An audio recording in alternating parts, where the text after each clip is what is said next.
It's tough to stick to a diet regimen when you're traveling or just to eat healthy, and also when you dine out, but it's not impossible. Joining us with tips this morning is health coach Tracy Ramelius. Now, a lot of us will be going on trips, going on vacations, and sometimes we think that's the time to throw the healthy eating out the window. Right. But it shouldn't be. You should definitely make sure that you're snacking healthy, eating healthy, and then of course throwing in a couple splurges here and there. Exactly. Moderation is a good plan. That's right. So your first tip is to snack during the day and don't just wait until your meal to eat everything. Right.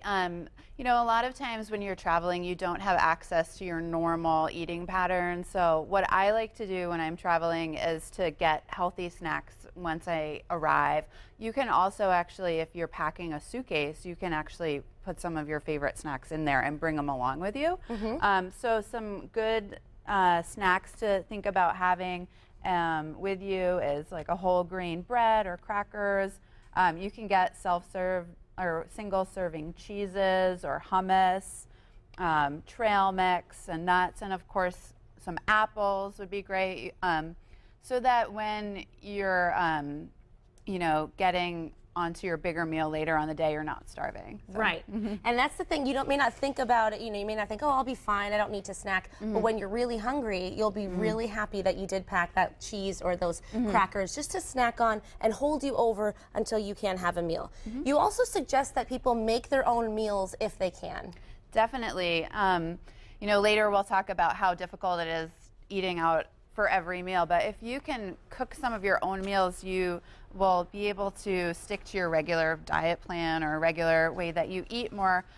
So what I like to do when I'm booking a trip is to try to find an apartment I can rent or a vacation home so that you can have your own kitchen. Even if it's like a efficiency with a small kitchen and a small refrigerator, you can make a lot of quick, healthy meals, and you'll also save money that way. You'll save a lot of money, absolutely. So if you're trying to stick to a budget, that's another great thing to look for. Now, when you go out to a restaurant, and this could be even if you're not traveling, even if you just go out to eat, you suggest that people try not to go too hungry. Right, that kind of ties in with what we're talking about with having some snacks. When you go to a restaurant and you're really hungry, you usually make poor decisions. So you get to the restaurant, they bring out a basket of bread, you're really hungry, so you just start going to town on the bread, and that really fills you up calorically and actually will make you eat more. So if you're trying to you know, to watch what you're eating, first of all, avoiding the white flours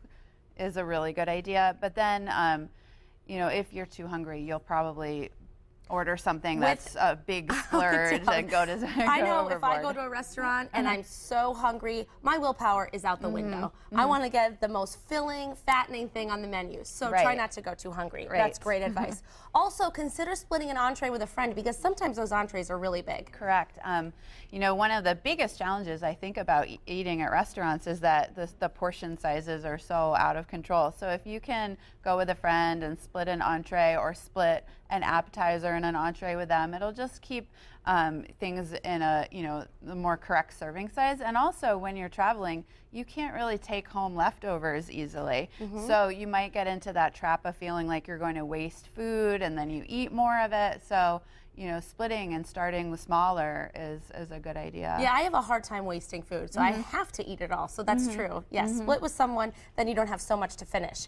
Also, you say people should check in with themselves before they open the menu. Like if you pretend that you're cooking for yourself at home before you even look at what you're getting, and you think about, if I was at home, what would I want to cook myself for dinner?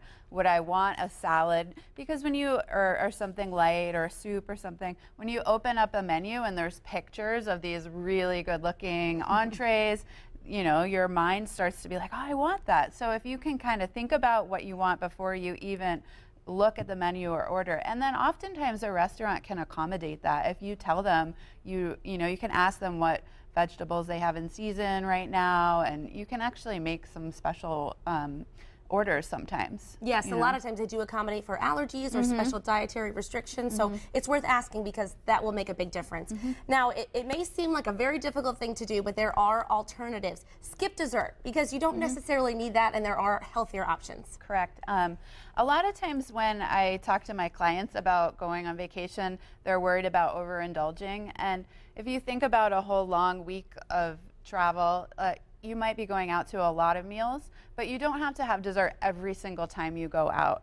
So, you know, one of the things I suggest is to, you know, have a bar of dark chocolate back at your room or some fruit, berries, something like that, where you can have something sweet, lighter, you know, and then you won't, a lot of those desserts that you'll get at a restaurant will be really high in calories. So you've already had a high calorie meal and then you're pushing yourself up to another bracket there. So again, like thinking about splitting your entree, if you do want to indulge and have dessert once or twice on your vacation, go for it, but you know, share it with a friend or that kind of thing. Yes, there are things that you can do to not completely go off the wagon and make sure that you're eating healthy and you're feeling good. You're on vacation, you want to feel good, so make sure you don't feel sluggish and eat all that stuff that's not so good for you. Thanks, Tracy, and I love that you said we can eat chocolate. That's a smart option, dark chocolate. Yes. That's great. Wonderful tips. I can't wait to travel now. Great to have you. Speaking of traveling,